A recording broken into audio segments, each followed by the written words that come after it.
There is a file in the Interspecies Security Directorate's Restricted Archives, Classification Tier 9, access requiring 3 biometric confirmations and a signed acknowledgement that the reader accepts psychological liability for the contents.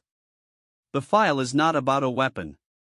It is not about a plague, a collapse event, a rogue AI, or a star gone wrong. The file is about one human. One soldier. Designation: Sergeant Yara Okafor, Terran Coalition Ground Forces, 14th Adaptive Response Unit. 83 pages. The first 64 are my field reports. Written as they happened, in the clipped taxonomic language of a Vethkai intelligence officer who believed, with the comfortable certainty of someone who had never been wrong, that he understood what a soldier was, what a body could endure, and what a sentient being would do when its survival was genuinely, statistically, finally, impossible. The last 19 pages were added later. After. I am Sevfren Kalos, Senior Field Analyst, 3rd Observational Corps. I have catalogued 41 species in active conflict.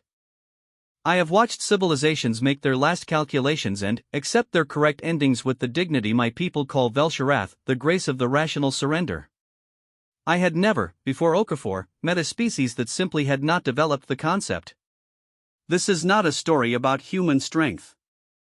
I need you to understand that before we begin, because every species that has tried to frame it that way has ended up more confused than when they started. This is a story about the space between what is possible and what a human believes is possible and the catastrophic, galaxy-reshaping things that live in that gap. I am going to tell you what I saw. I am going to tell you what it cost me to see it. And I am going to tell you why, 3 cycles after the Corridor 9 incident, I still reach for concepts in my own language and find them missing, replaced, without my consent, by something I learned from a human who probably doesn't remember my name. Read carefully. The Directorate thought this file was a threat assessment. They were not wrong. But they assessed the wrong threat. The first thing I noted in my log, timestamped, cross-indexed, professionally detached, was that the human had been shot 3 times and was complaining about the temperature. Not screaming. Not requesting medical assistance through her suit's emergency channel. Complaining. To no one. In a tone I would later learn to recognize as the Terran vocal register for mild inconvenience. It's freezing in here. Why is it always freezing? I was 40 meters above her in the observation shaft, running my 4th probability recalculation in as many minutes, and the numbers kept doing something my models had no framework for. They kept being wrong. Let me establish context, because my supervisors will want it and I have learned to give them what they want before they ask for what they actually need. I was embedded with a Vethkai forward intelligence team on Veth Station Corridor 9, a transit hub in contested space that the hegemony had held, lost, held again, and was now in the process of losing for the 3rd time to a collective strike force of approximately 400 units. My role: observe, assess, report. Not fight. I want to be very clear that I was not there to fight, because what followed will make it sound like I had a choice about that. The Terran Coalition had inserted a 4-person advisory unit 3 standard cycles before the collective offensive began. Advisory. That was the word in the briefing documents. I had read it. I had believed it.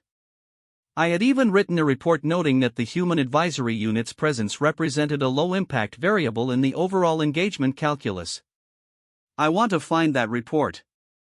I want to go back and read it to myself in the voice of someone who knew nothing.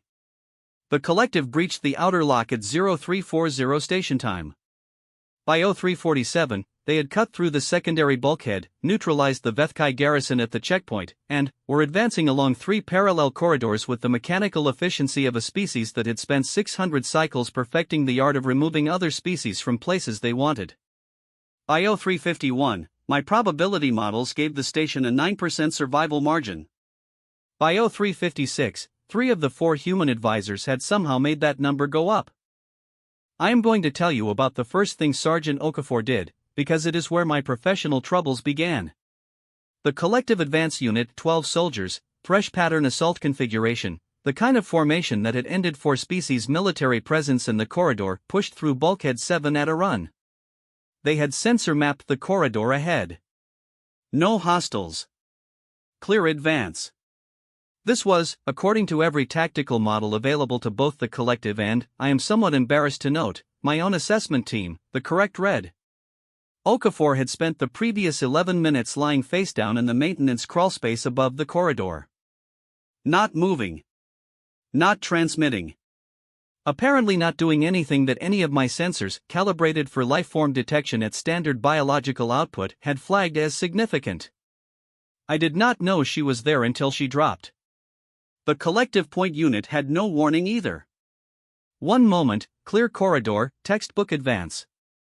The next, a human being fell out of the ceiling onto the lead soldier with the calm application of exactly as much force as was necessary, and the thresh pattern formation collapsed inward on itself the way a structure collapses when you remove the load-bearing element without warning. 14 seconds. 12 collective soldiers. Neutralized. 1 human. Untouched. 3 of those shots I mentioned came in the 30 seconds afterward when 2 of them recovered faster than she'd calculated, and she had to finish the work while bleeding. I have the footage. I have watched it 47 times. The thing that stopped my analysis cold on watch 23 was not the efficiency or the speed or the angles she chose, all of which are tactically instructive in ways I am still writing papers about. It was her face. She was not afraid. She was not enraged. There was something on her face that my species' entire library of threat response expressions had no category for. Focused. Yes. But, also, and I did not write this in my first report because I did not believe my own instruments, also somewhat satisfied. The way a VethCai engineer looks when a repair they've been puzzling over finally yields a solution. Like this was a problem, and she had solved it, and the solving was the point. She pulled herself upright. Checked her wounds with 2 fingers, the way I check a sensor reading I don't trust. Then, she said, into her communicator, 7's clear. Someone tell Nowak the crawlspace on the east side is too narrow for a human with gear. I checked. Her voice. Still complaining about the temperature. I sat in the observation shaft and ran my models again. The numbers had moved to 11% survival. Then, 14. The models were accounting for the corridor being held, but they had no variable for how it was being held, and I was beginning to understand that this mattered. Nowak, the second human, I would learn shortly, responded, "You're hit. 3 times. And I'm walking. Stop asking questions and start moving." My species has a word, Velsharath, for the rational piece of accepting an outcome you cannot change. We teach it to our children.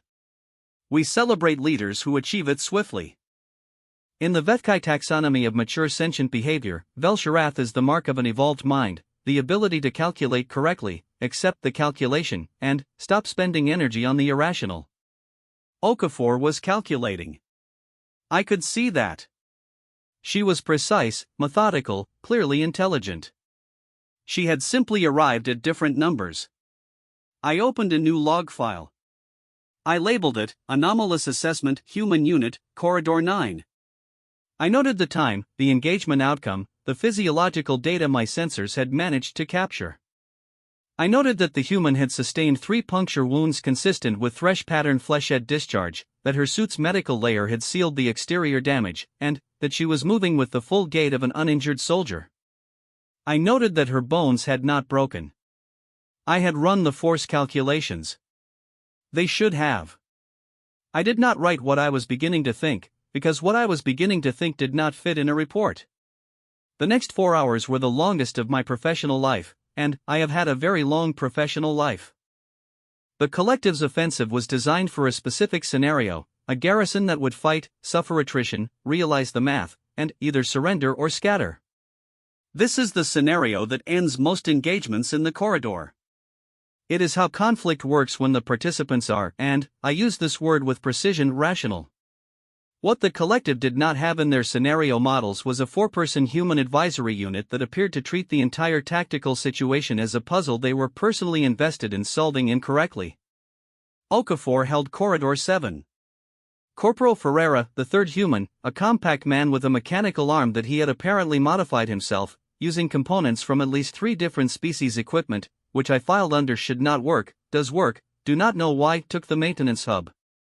Nowak, who was the unit medic and, also, it emerged, deeply invested in the concept of aggressive medicine, set up her station in the most tactically exposed position available. When I flagged this in my report as a possible error, she had already begun treating 2 wounded Vethkai soldiers who had not asked her for help, using techniques adapted in real time for a species whose physiology she had clearly studied but never practiced on. Hold still, she told the first Vethkai, a young garrison soldier whose right primary limb had been nearly severed. He was in shock. She spoke to him in passable Vethkai, with the particular accent of someone who had learned a language from recordings rather than speakers, which in my people reads as formal, almost archaic. Like being spoken to by a document. He held still. I do not know why. Every survival instinct my species possesses says, strange creature with unfamiliar tools cuts into your wound, you do not hold still. But, the young soldier held still, and Nowak worked, and 17 minutes later the limb was reattached with a field kit that was technically rated for 3 species and, apparently worked on 4. The 4th human I have not mentioned yet. That is because I am still deciding how to describe him without sounding like I lost my professional composure, which I did, but, I am a Vethkai intelligence officer and, we do not admit this in formal reports. His name was Brennan. I do not know his rank with confidence because he seemed to rotate through them depending on who was asking. He carried equipment I could not fully identify, spoke 6 languages and parts of 11 others, and spent the first 3 hours of the engagement doing something that I initially logged as erratic movement pattern, possible psychological break before I understood what he was actually doing. He was watching everything. Not fighting. Not defending. Moving through the station in patterns that seemed random into a room, pause, out again, down a corridor, stop, reverse, and, my sensors tracked him with increasing bafflement until the moment, at hour 3, when he came back to Okafor's position and said something that changed the engagement entirely. They're running a triangulation pattern. 2 more push groups, 1 from the docking ring, 1 through the maintenance tunnels. 23 minutes. Okafor did not ask how he knew. She said, how many? 60 in the first group. Maybe more in the second. There was a pause. A brief one. I watched her biometrics, because my sensors were still functional and, I am a professional, and, I noted that her heart rate, which ran higher than any species I had catalogued, a constant rapid percussion that had disturbed me when I first registered it, did not significantly change. Okay, she said. That was all. I ran the numbers. 60 soldiers in the first group alone was, by every model I trusted, past the threshold for a 4-person unit. Past the threshold for a 40-person unit, given the station's layout. Past the threshold, frankly, for hoping in any way that led somewhere other than Velsharath.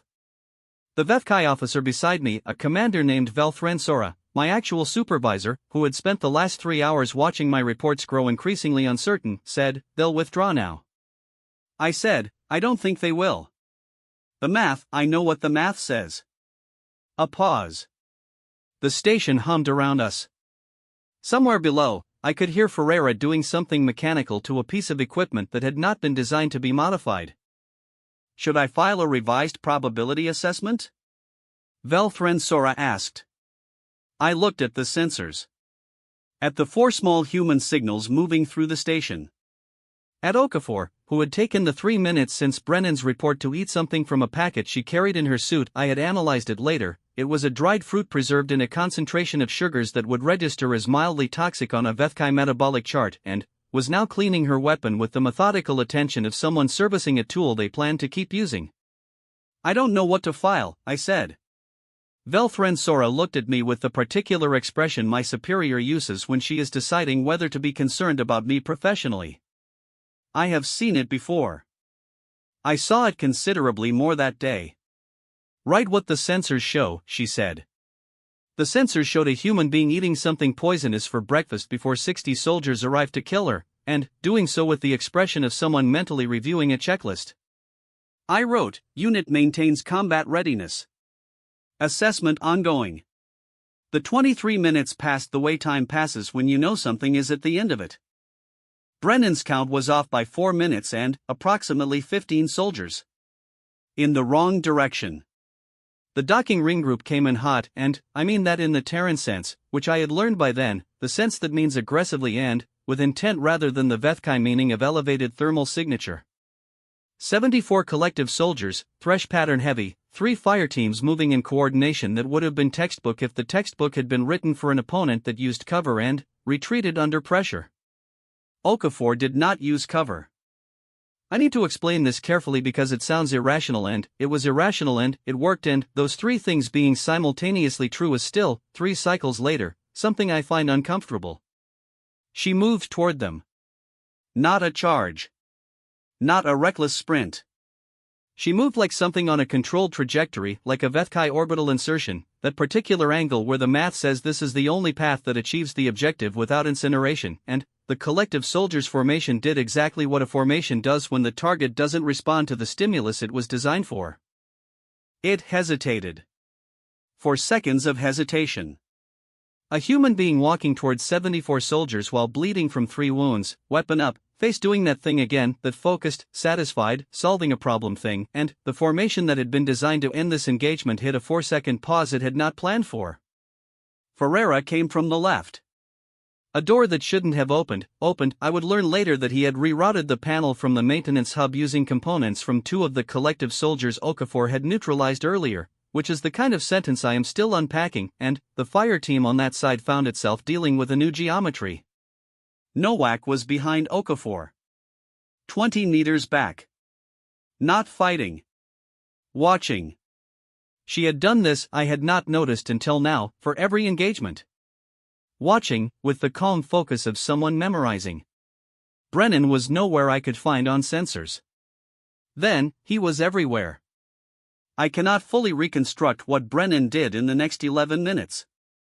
My sensors tracked him through 9 different positions in the station, positions that were not connected by any path I could model at his estimated movement speed, and, at each position something happened that cost the collective formation coherence. A door that locked when it should have opened. A fire suppression system and a sealed corridor that activated, which I did not know was possible from the outside. A comm channel that the collective was using, suddenly, playing what I would later identify as a Terran cultural audio artifact, music, specifically, a genre with no analog in Vethkai tradition, structured around repeated rhythmic patterns and, what humans call bass, at a volume that apparently registered as disorienting on collective auditory physiology. I noted, in my log, Brennan, possible systems integration capability, unclassified. Then, I stared at the log entry for a long time. 11 minutes. The docking ring group, 74 soldiers, broke formation and pulled back to reassemble. Okafor walked back to the junction where she'd started. She sat down.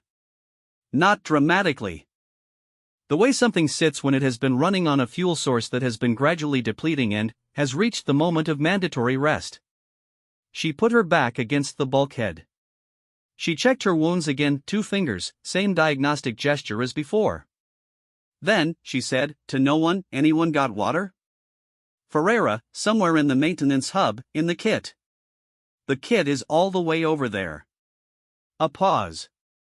That is approximately 8 meters away, Okafor.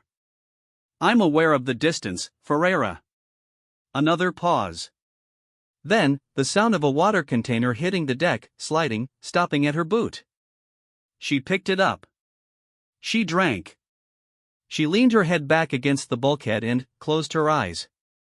My sensors registered her heart rate. Still elevated. Still that constant percussion. Slowing, fractionally. The pattern of something returning to a baseline that it would need again shortly. I watched this for a long time. The station hummed. Nowak moved quietly through the corridor, checking on the Vethkai wounded. Ferreira did something mechanical in the dark. Brennan remained unlocated. There was a concept my old professor used in his lectures on interspecies analysis, Velsharatha's opposite. He never gave it a name because he did not believe it existed as a stable cognitive state. He said, a mind that cannot accept a correct loss will eventually simply lose incorrectly, and the outcome is the same. He said this was a theoretical failure mode. He said no species sustained it as a trait. I looked at my sensor feeds. At the biometric readings. At a human being resting with her eyes closed in a station that was still, by every calculation I trusted, almost certainly going to be overrun before the next cycle. She was not despairing. She was not calculating toward a different outcome. She was resting. Because she intended to get up again. I opened a new section in my log. I labeled it, Preliminary Reassessment, Theoretical Framework Insufficient. I sat with it for a moment. Then, I wrote, beneath it, Request Guidance. I don't know what I'm looking at. I sent it to Velthren Sora. She did not respond for 11 minutes, which for a Vethkai senior officer is the equivalent of a very long silence. When she did, she wrote back 2 words. Keep watching. So I did. The collective pulled back for 6 hours. I know, objectively, that this was a tactical regroup. Reassessment. They were not a species that panicked, they were a species that recalculated, and the calculation they were running had produced a result inconsistent with their models, and they needed time to determine whether the inconsistency was in their data or in something else. I understand this. I respect it. I have spent my career doing the same thing. What I was not prepared for was what the humans did with those 6 hours.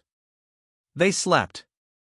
Not all of them, not all at once. Ferreira stayed at the maintenance hub, and Brennan did whatever Brennan did in spaces that sensors could not fully resolve, and one of them was always awake and positioned and watching. But, in rotating cycles of approximately 90 minutes each, with a precision that suggested this was not improvised but practiced, the others slept. In a station that was, by current projection, going to receive a second assault within 18 hours. With the bodies of the collective soldiers they had neutralized still in the corridors, because there had not been time to move them, and because, and I checked this in the environmental logs, the temperature that Okafor had been complaining about was making decomposition slow enough that it was not yet a tactical consideration. I am noting this because it is the kind of detail that does not appear in the clean version of the report. The clean version says, Unit maintained defensive posture during enemy regroup period. The accurate version says, Okafor slept for 93 minutes in a corridor with 4 dead collective soldiers, on a piece of equipment padding that Ferreira had wordlessly extracted from somewhere and left near her position, and she slept with the uncomplicated depth of something that has genuinely no category for this environment is dangerous. Her biosigns during sleep were the most confusing data I collected all cycle. They were lower. Not slightly lower. Dramatically, physiologically lower, heart rate dropping to a frequency I had previously associated only with Vethkai deep meditative states, the kind that take years of training to achieve and represent, in our culture, the height of mental discipline. Okafor achieved this in approximately 4 minutes. I spent 40 minutes staring at her biosign readout, cross-referencing against every human physiological database available to me, trying to determine whether this was anomalous or baseline for her species. It was baseline. I had a conversation with Nowak during her watch rotation that I am going to reproduce here as accurately as I can, because it is the first time a human spoke to me directly, and it was not at all what I had anticipated. I had not intended to speak to her. I was in the observation shaft. This was the extent of my exposure risk. She should not have known I was there. She looked up at the shaft access panel and said, "You've been watching us for 6 hours. You want to come down, or are you going to keep filing reports up there?" A pause that I am not going to describe the length of. "I can see your sensor equipment," she added, without any particular accusation in her voice. "The lens reflection. Every 40 minutes, roughly." I had been recalibrating every 40 minutes because I was running continuous assessment updates. I came down. She was sitting near the med station she had established, reviewing notes on a handheld Vethkai format, I noted, meaning she had either acquired it here or had come prepared with equipment specific to this station. Her face was the face of someone who has been awake for a long time and has made their peace with it. There was a small container of liquid near her kit. When I sat down across from her, at the distance my people consider polite for professional contact with an unknown, she glanced at it and, then, at me. "Coffee," she said. "It'll kill you." I've checked. Wouldn't offer. I was not expecting the offer. No. A pause. She looked at her notes again. Not, I thought, because the notes were particularly interesting. More the way my people look at something nearby when a conversation is occupying more processing than expected. How bad is it, from your end? I thought about what Velfren Sora would want me to say. I thought about the probability model. I thought about the fact that this human had, without asking permission, repaired 2 Vethkai soldiers in my command structure's garrison using improvised techniques and a medical kit rated for 3 species. The second assault will be larger, I said. We know. And, you intend to hold the station. She said it the way she said everything, not particularly dramatically, not with the emphasis that would signal she was aware of how it sounded. Just, the next logical item on the list. With 4 people. 3.5. Ferreira's arm is playing up. She said this without visible concern, and I noted that she had just described her colleague's partial mechanical arm as playing up with the same tone one might use for a malfunctioning coffee dispenser. He'll be fine. There was a silence. Not an uncomfortable one, by Vethkai measure. My species tolerates silence reasonably well. We use it as an information tool, a pause in which the other party reveals something about what they need from the conversation. Nowak did not reveal anything. She just sat in the silence with me and seemed, by every indicator I had, completely comfortable. Why? I said. She looked up from her notes. Why hold the station with 3.5 people? The math says it's bad, yeah. She turned the handheld over in her fingers. A small, absent gesture. I would come to learn that she did this when she was choosing what to say rather than what she thought. The math also said Ferreira couldn't reroute the panel from the maintenance hub using stripped thresh components, and the math was wrong about that too. Those are not equivalent scenarios. No. She almost smiled. Almost. But, the thing about the math is it only accounts for what's happened before. We keep doing things that haven't happened before. I thought about this. I thought about it in the context of everything I had watched in the last 6 hours. I thought about Okafor sleeping at the depth of a Vethkai meditator 4 meters from a dead collective soldier. I thought about Brennan, who had been not quite findable on my sensors for hours and had apparently accepted this as a reasonable state of affairs. Your colleague, I said. Brennan. Where is he? Nowak's almost smile completed itself briefly. Around. That is not a useful answer. I know. She set the handheld down.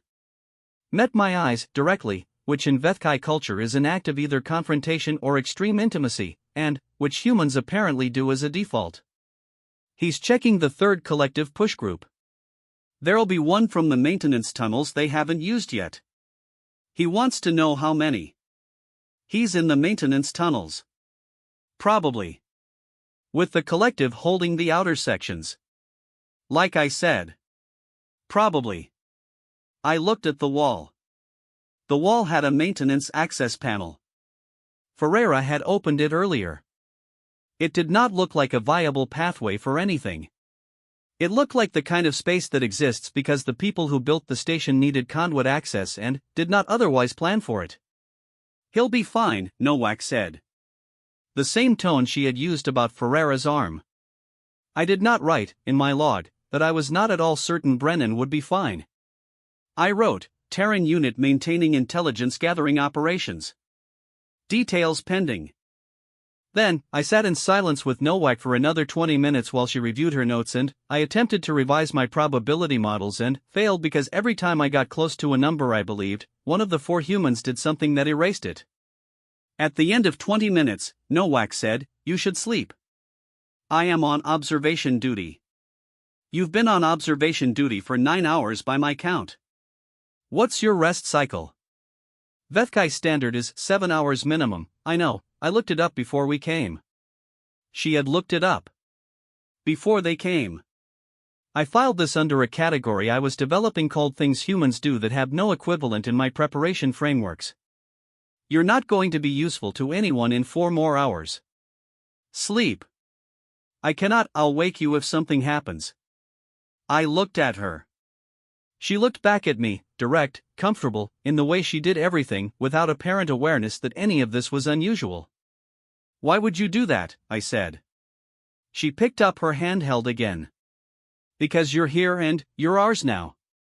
She said it the way you state a fact. The way HFY engineers state load tolerances or atmospheric compositions. A piece of information delivered. I did not know what ours meant in this context. My translation matrix offered 6 options, none of which seemed to fit. I filed the exchange in the anomalous log. I told myself I would analyze it properly in the morning. I slept for 6 hours. She woke me when Brennan came back. Brennan came back with blood on his left side that was not his, for sets of collective communication credentials that he had acquired through means he described as asking, and extremely specific intelligence on the 3rd Assault Group. The blood on his left side it grazed. "It's fine, I've had worse, Nowak, stop looking at me like that," was addressed by Nowak in approximately 9 minutes using a technique I watched closely because I still could not entirely follow her diagnostic logic, but the outcome was not in dispute. The intelligence was 112 soldiers in the maintenance tunnel group, staged in 3 subunits, with a coordinated timing that was designed to hit all 3 remaining defense points simultaneously. Okafor, who had been awake for this, she had slept, eaten again, and was back at the junction with the particular alert stillness of something that has recharged and is waiting. Listened to Brennan's report without comment. Then, timing? 14 hours, give or take. They want a full unit before they come again. 112 against 4 is better odds than the first run. Ferreira, somewhere in the maintenance section, the first run was 74. I know what the first run was. You said better odds.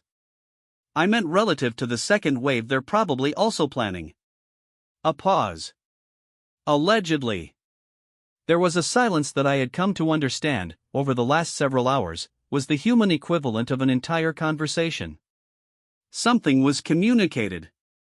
I could not decode the content.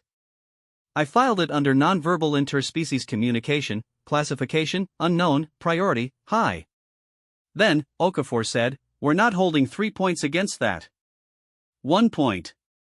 Main junction. We'll lose the maintenance hub," Ferreira said. "Yes. I've done good work in that maintenance hub. I know. Some might say excellent work." Ferreira. A pause. Fine. I had, by this point, been keeping a secondary log separate from my official assessment report, not submitted to Valthren Sora, something I will address with appropriate professional accountability at a later date, in which I was tracking a different kind of data. Not tactical. Not numerical. I was tracking the things that did not fit. The things that had no category in my species frameworks. Nowak telling me I was ours. Ferreira negotiating the loss of a position he had worked in with the same mild protest one might use for a favored desk. Brennan, who had been alone in hostile-occupied maintenance tunnels for 4 hours, who had been grazed by a weapon at some point in those 4 hours, who had come back and delivered his report and then, with the particular air of someone checking something off a list, gone to find something to eat. Okafor, during all of this, watching the junction. I thought about what Nowak had said. We keep doing things that haven't happened before. I thought about Velsharath. The rational peace. The correct acceptance. I thought about the 17 protocols the HFY military had for hull breaches. None of which involved the body. And how, the first time I had seen a human being, in any context, in any recording, in any briefing, they had been doing something none of the protocols accounted for. I thought about what it meant to have 17 protocols and still need an 18th. Then, I opened my secondary log and wrote something that I have never put in an official report and am putting here because this document is classified and because, 3 cycles later, I still believe it. I think they know the math. I think they do the same calculations we do. I think they arrive at the same numbers. I think the difference is that the numbers don't close the argument for them. I think, and I don't have a framework for this yet, I think they treat the impossible as a first draft. The 14 hours were 11. The collective moved early. My best guess is that their own observation unit detected something in Ferreira's withdrawal from the maintenance hub, and they adjusted. A thresh pattern commander that notices a defensive consolidation and accelerates rather than waiting for the consolidated position to finish fortifying is, I will note for the record, quite good at their job. The main junction of Corridor 9 is a hexagonal intersection of 6 passageways, each wide enough for a Vethkai standard formation, with emergency blast doors on 4 of the 6 that could be sealed from the central control panel. It was designed, I had read in the station's technical files, for exactly this kind of last stand scenario, a single defensible point with controlled entry lanes. It was designed for a garrison of 40. Okafor looked at the hexagonal space and said, 2 doors open, 4 closed. Brennan takes the east corridor, Ferreira takes the west.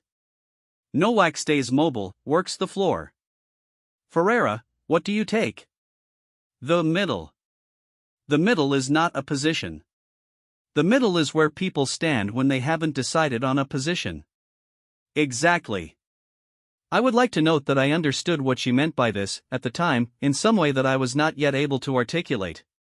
I filed it under tactical unpredictability as explicit strategy and moved on. I also need to note that I was no longer in the observation shaft. I was at the central control panel. Nowak had identified this during her initial setup as a position that a non-combatant with sensor access could usefully occupy, and she had said this to me with the comfortable assumption that I would agree and the absolute absence of any plan for what to do if I didn't. I agreed. The assault came in 3 waves that were trying to be simultaneous and nearly succeeded. East Corridor, 38 soldiers. West Corridor, 41. Main approach, 33, larger pattern, command-grade units. Ferreira, to my ongoing analytical dismay, held the West Corridor with 1 functional arm and a series of modifications to the blast door system that I had watched him make over the previous 11 hours and which should not, by the technical specifications of the equipment, have been possible. Brennan held the East Corridor.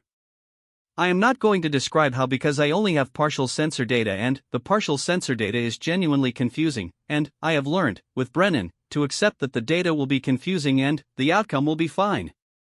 The main approach was the problem. 33 command-grade soldiers. They were not thresh pattern. They were something else, a formation I had not seen in Corridor 9 before, adapted for exactly the kind of consolidated defensive position the tearing unit had created. They had mapped it. They had prepared for it.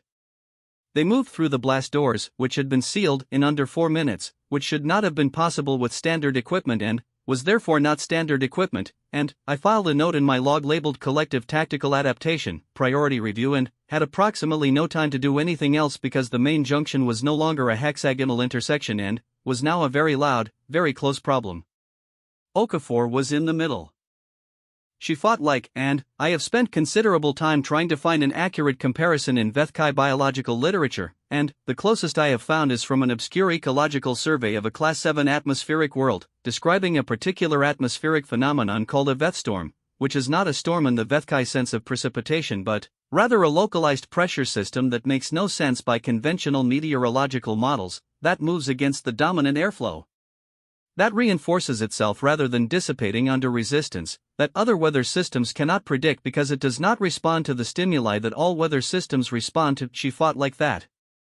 Every adjustment the collective command formation made, she had already moved.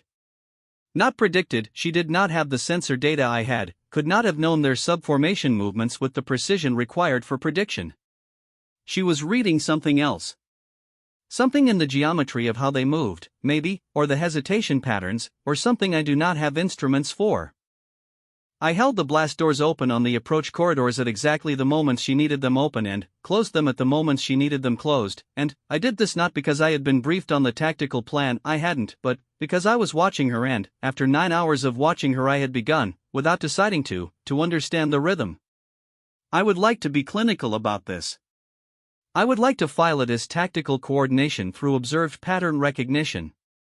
That is what I wrote in the report. What I wrote in my other log was, she was counting on me. She didn't tell me.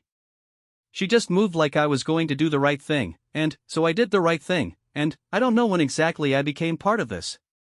The collective command group pulled back. Not in disorder, they were too good for disorder, but they pulled back, and there was a pause in the junction that rang with the particular silence of a space where a great deal of noise has recently been and has just stopped. Okafor was bleeding from a new location. Her left arm, below the shoulder. She looked at it with the two-finger diagnostic gesture.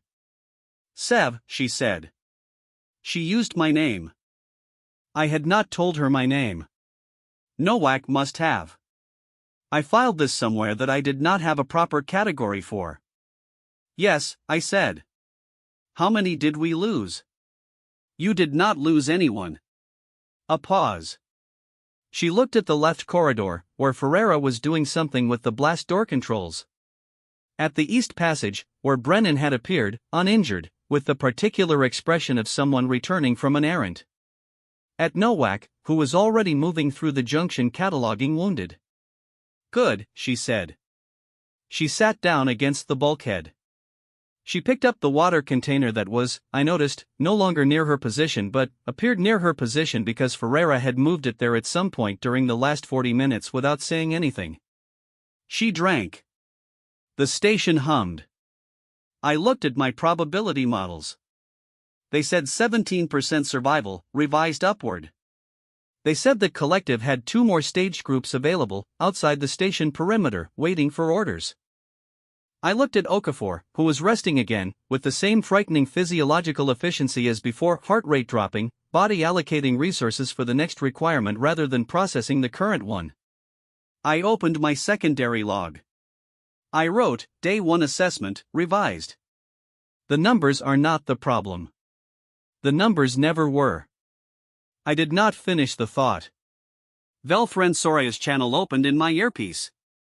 Her voice was very precise, very professional, and had an undertone that I had never heard in her before, which I chose not to analyze directly.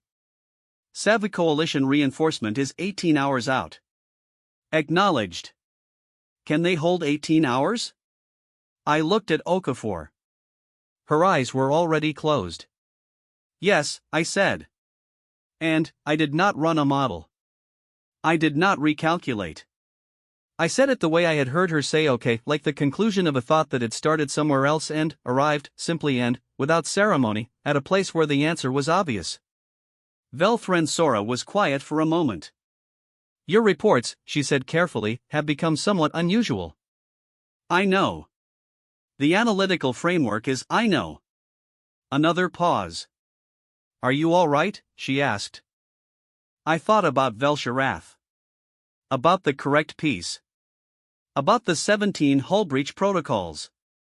I thought about a human being who slept like a stone in a corridor full of dead enemies and woke up and did it again and had at some point, without any declaration or transaction, decided that I was hers. I'm not sure, I said. But I think I'm learning something. Velfren Sora did not respond to that. After a moment, the channel closed. Nowak set a water container near my position. She had not looked up from her notes. I looked at the container for a long time. I did not write down what I was thinking. Some things, I was beginning to understand, were not for the report. The collective sent a diplomat at hour 14. I want to be precise about this because the sequence matters. 14 hours into an 18-hour window before coalition reinforcement arrived, with 2 staged assault groups outside the perimeter, the collective sent a single envoy through the east corridor under a cease signal flag that my sensor suite registered as genuine. The flag protocol was ancient. Pre-hegemony. The kind of interspecies communication gesture that predates most current political structures and survives in use precisely because every faction in the corridor has independent reasons to honor it, the understanding that when someone sends an envoy under that particular signal, you do not shoot them, because the next time you need to send an envoy under that signal, you need it to still mean something. Okafor, when I told her, said, "Ha. Then, what do they want?" I don't know. The communication so far is limited to the flag signal and an approach request. She looked at the east corridor. Looked at me. There was a brief internal calculation visible in her face, the same compression I had learned to watch for, the processing of something complex into a very short output, and then, she said, let them in. Ferreira, from the maintenance section, that seems like a choice. It is a choice. Okafor stood up. Her left arm was in a temporary immobilization wrap that Nowak had applied, which Okafor had been ignoring with a focus so consistent it had started to read as a deliberate policy. Bring them to the junction. The collective envoy was a Thresh variant I had not encountered before, taller than the standard soldiers, with a vocal apparatus configuration that my translation matrix flagged as command-cast. They were unarmed. They moved through the corridor with the contained precision of a species that does everything in contained precision, and, when they entered the junction end, saw Okafor standing in the middle of the hexagonal space, arm in a wrap, 3 wounds in various stages of field sealed, the casual posture of someone who lived here and was simply waiting for a guest. The envoy stopped. A pause. Longer than tactical. Longer than cautious. The envoy was looking at the junction. At the evidence of 2 assaults. At the blast door's end, Ferreira's modifications, and the particular configuration of a defense that had been, by the mathematics the collective absolutely ran, something they had prepared to overrun. Then, the envoy looked at Okafor. "We are prepared to discuss terms," the envoy said. My translation matrix gave this the formal register flag, high protocol, the kind of language the collective used for negotiations they considered significant. "Okay," Okafor said. The envoy paused again. I had learned to find the pause meaningful. The collective's pauses were data, the moment where their processing caught on something that their models had not anticipated. This pause had the texture of, "That was not the response we prepared for." "You have held this station," the envoy said, "against significant force." "We have. For the purpose of Veth-Kai retention." "Honestly?" Okafor looked at me briefly. "We were already here." I filed this in my secondary log under a heading I had created 12 hours ago, things Okafor says that I will be unpacking for the rest of my career. The envoy's posture shifted, slightly. A Threshcast shift that my translation matrix flagged as recalibration, the physical signature of a mind updating a model. We had assessed the Terran Advisory Unit as low-impact variable. We hear that a lot. Another pause. I watched the envoy look at Ferreira's blast door work. At the east corridor, where Brennan was somewhere present and nowhere sensor visible, which I had ceased noting because it was simply a constant. At Nowak, who was sitting near the med station with her notes, watching the negotiation with the particular attention of someone who was both monitoring and memorizing. "The collective does not negotiate with advisory units," the envoy said. However, Okafor agreed. The Corridor 9 station represents a resource expenditure that has exceeded projected parameters. I bet. A continued offensive against a consolidated position, with coalition reinforcement incoming, does not represent an optimal allocation of the envoy stopped. Started again. "We are willing to withdraw in exchange for a cessation of coalition movement into sectors 7 through 11. Okafor tilted her head. A small gesture. I had catalogued it. It meant she was interested. "That's not my call," she said. "You represent the coalition ground forces. I'm an advisor. The terms are above my level." She paused. "But I can relay them." Another recalibration shift from the envoy. "Then, you held this station for 14 hours, going on 15. With 4 personnel, 3.5. Armed situation. Against 2 assault groups totaling over 180 soldiers, sustained multiple casualties, no casualties." The envoy stopped. I watched the Threshcast processing mechanism work on that sentence. I watched it arrive somewhere it had not expected and stay there for a moment, in the place my species goes when a calculation returns a value outside the accepted range. "No casualties," the envoy said. "None." Okafor's voice was the same as it always was. The tone of someone checking items off a list.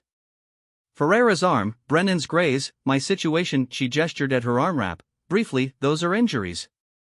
Not casualties. The distinction matters to us." A silence. The junction hummed.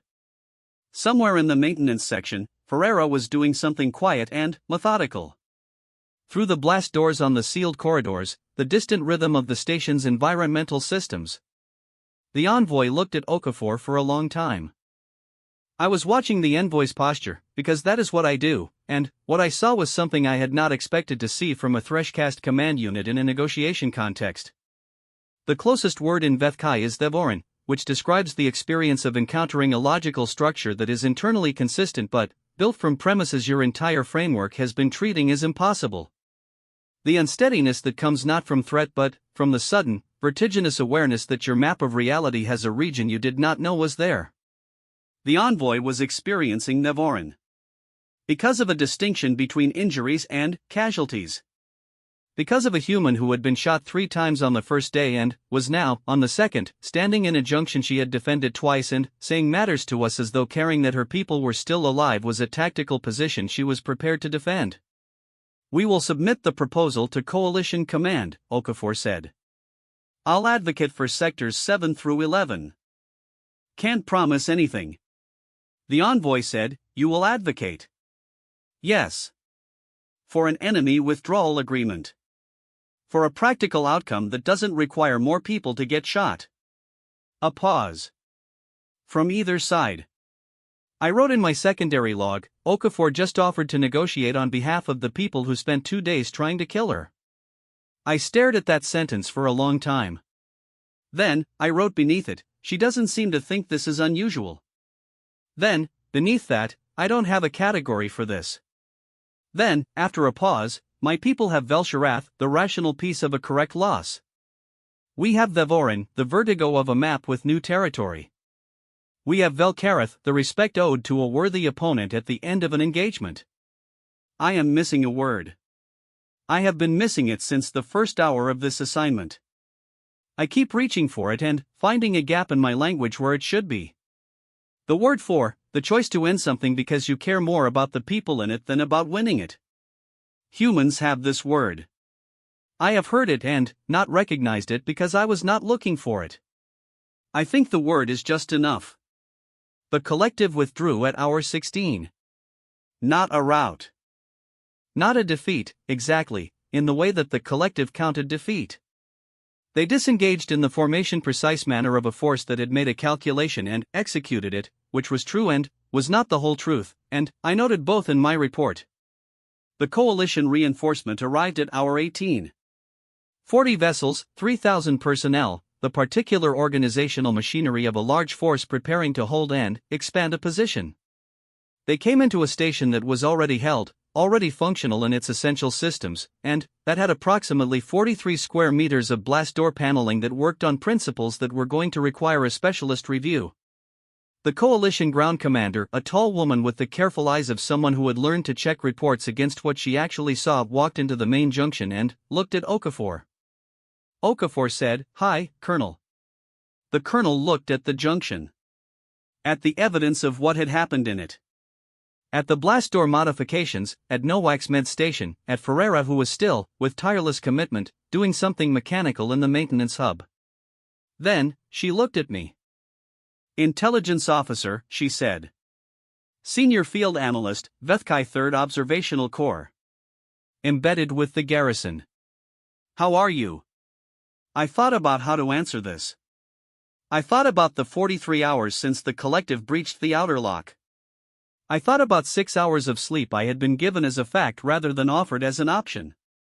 I thought about a water container that had appeared near my position without announcement. I thought about the gap in my language that had been there, apparently, all along, and that I had never noticed until a human made me look at it. "Learning," I said. The colonel looked at me for a moment.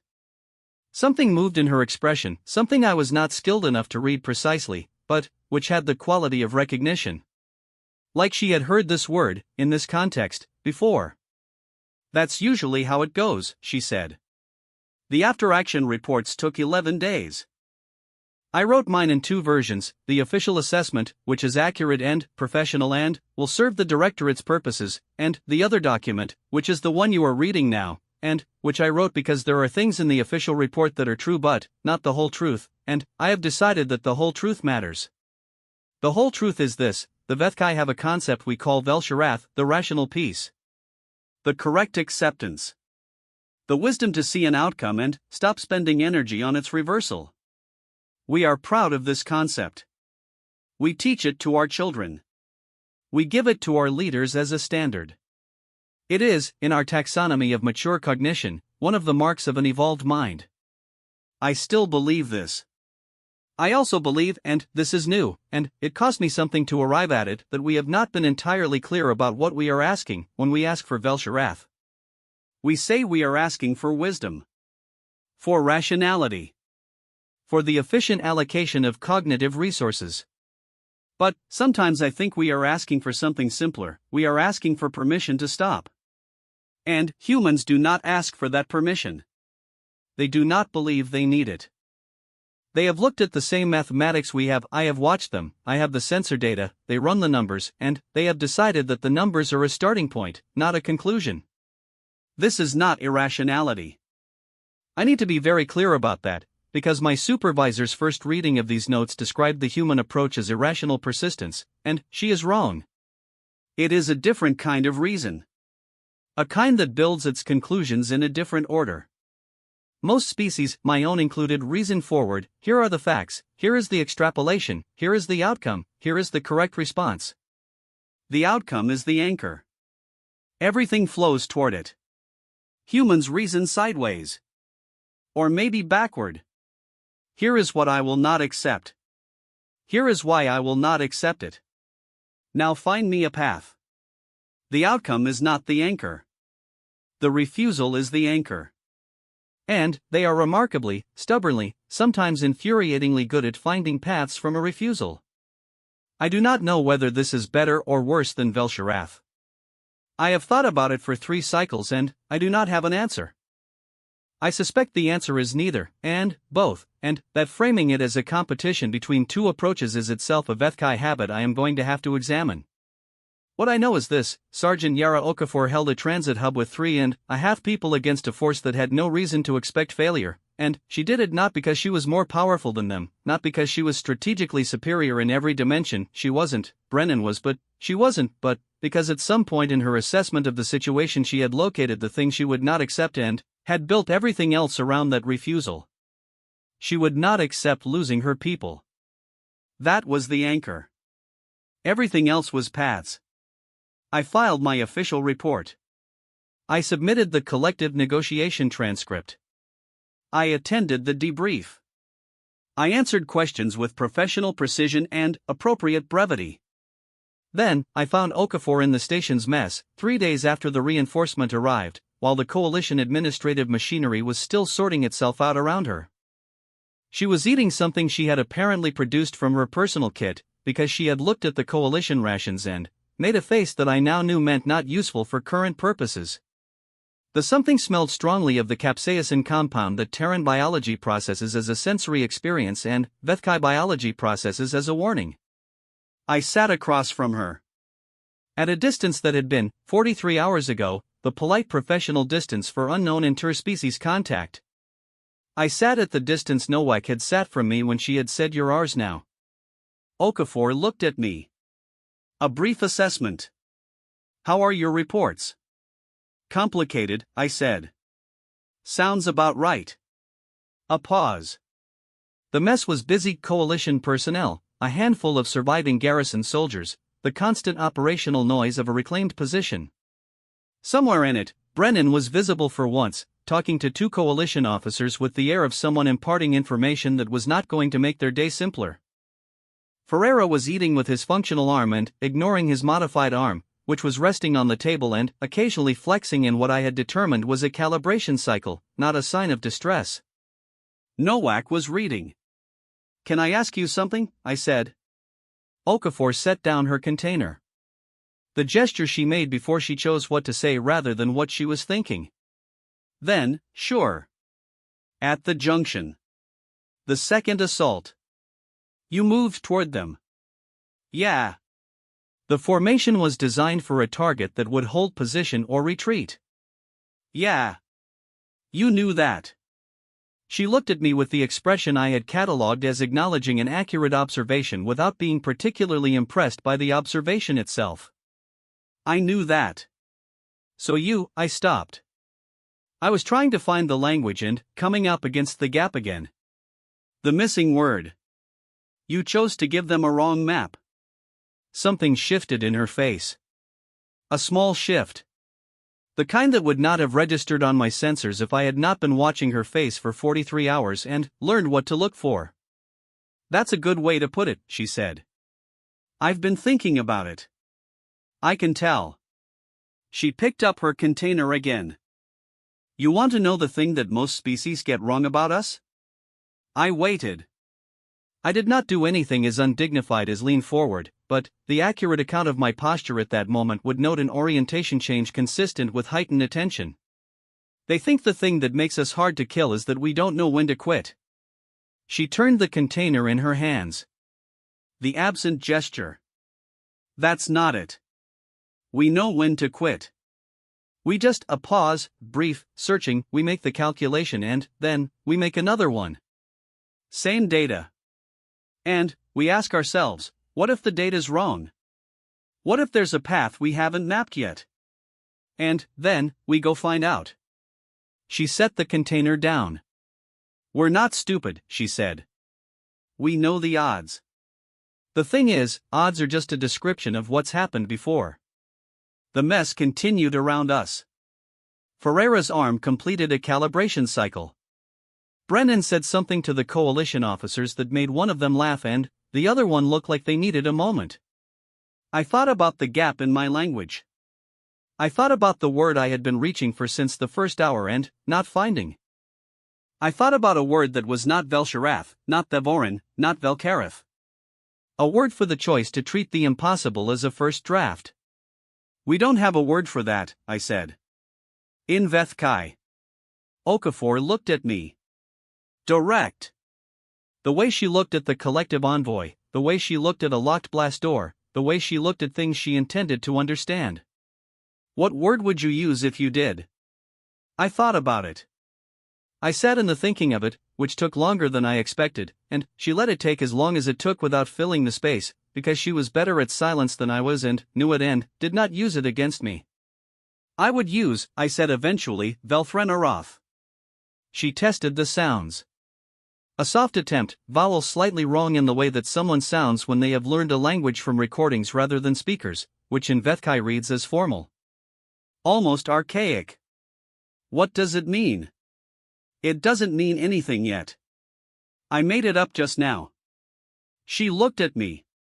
It's composed of vel, which is a prefix for a particular quality of awareness. And thren, which is my family designation but also an old root meaning the first bridge between two unconnected places. And Aroth, which means I paused. It means the moment you decide the gap is crossable. Okafor was quiet for a moment. Then, she said, that's a good word. I'll need to use it again before it becomes real. In Vethkai linguistics, a word doesn't fully exist until it's been used in 3 different contexts by 3 different speakers. Sounds bureaucratic. It is somewhat bureaucratic, yes. Something that had been in her face, a careful professional distance, the equivalent management that she applied to everything, relaxed, fractionally. A small shift. The kind that would not show in an official report. Use it, she said. I'll try to give you the contexts. I looked at my secondary log. At 43 hours of observations that had, one entry at a time, been building towards something I did not have a name for. I named it. Velthren Aroth. The moment you decide the gap is crossable. The collective had 2 more staged groups outside. The sectors 7 through 11 negotiation would take cycles, and I was not certain it would hold, and the corridor was contested and would remain contested for the foreseeable future, and the galaxy had not, in the 11 days since the reinforcement arrived, become simpler or safer or more predictable. None of this had changed. What had changed was this: somewhere in the last 43 hours, I had looked at the same data Okafor looked at, and, for the first time in 30 years as an intelligence analyst, I had made a second calculation.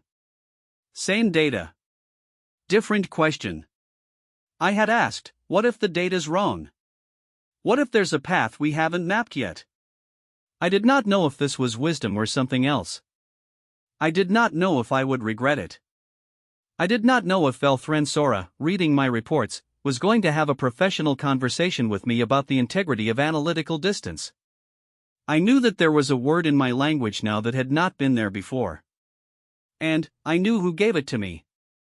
Okafor finished her container. Stood up with the efficiency of something that has been running on a carefully managed fuel source and knows what it needs next. She picked up her kit. Then, she looked back at me, once, with the expression I had catalogued last, the one that had taken the longest to name, the expression of someone who had looked at the odds and decided they were a starting point. Same time tomorrow, she said. I looked at my secondary log. At the gap that now had a word in it. Yes, I said. She left. I sat in the mess for a long time, listening to the station hum, watching Ferreira's arm complete another calibration cycle, watching Nowak turn a page without looking up. In my official report, I would write, Terran Coalition Advisory Unit performed beyond projected parameters. Recommend upgraded threat classification. Assessment ongoing. In my secondary log, I wrote the word again. Velthren Arath. 3 times. For the 3 contexts. For the 3 speakers. For the linguistics protocol that says a word isn't real until it's been used. I wasn't sure it would be enough. I thought about Okafor, who would never have asked that question, and I decided it was.